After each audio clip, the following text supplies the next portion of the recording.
Hey friends, I would like to share something with you all. So आज मैं अपने एक स्टूडेंट को पढ़ा रही थी। मेरे सामने से ये क्वेश्चन गुजरा और ये क्वेश्चन एग्जैक्टली वैसा ही है जैसा मेरा सीजीएल प्री में आया था। और मैंने 2 बार ट्राई किया बट मुझे समझ नहीं आया लैंग्वेज, तो मैंने छोड़ दिया था।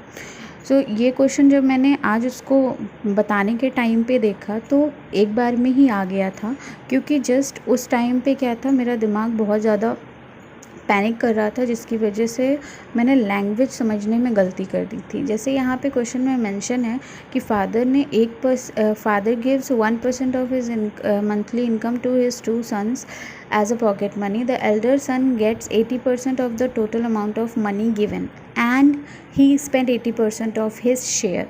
तो वहाँ पे मैंने समझने में क्या गलती कर दी थी कि फादर ने अपने बच्चों को जो परसेंटेज दिया वो दिया, उसके बाद लिखा है कि एल्डर सन को उस अमाउंट का एल्डर सन को उस अमाउंट का 80% मिला।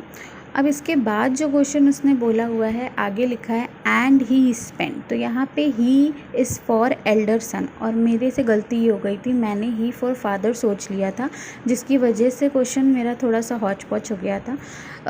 यहाँ पे ये लिखा है कि और उसने ही मतलब उनके एल्डर बेटर ने 80% शेयर का खर्च किया और 20 रुपये बचाया। इसका मतलब ये हुआ कि 1% पहले टोटल इनकम का, और फिर एल्डर सन को 80% मिला, देन उस 80% ऑफ 1% ऑफ इनकम जो आएगा अमाउंट, वो उसने खर्च किया। सो 20% उसका अमाउंट उसने सेव किया है। क्वेश्चन ये कहना चाह रहा था, और लैंग्वेज सिर्फ मिसअंडरस्टैंड करने की वजह से मैंने गलत कर दिया।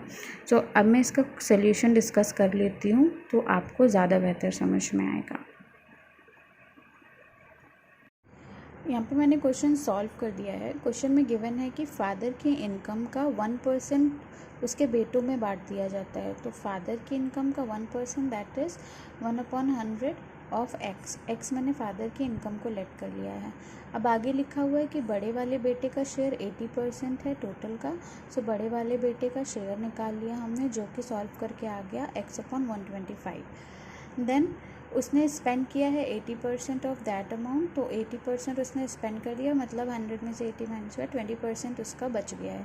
अभी जो 20% उसका सेविंग है, जो उसको मिला था उसके फादर से, वो गिवन है 20%। सो यहाँ से सॉल्व करके इसका आंसर आ गया 12,500 रुपये। और जो मेरा सीजीएल में क्वेश्चन था वो भी ऐसा ही था, सिमिलर यही लैंग्वेज थी, बस उसमें थोड़ा सा चेंज हो गया था।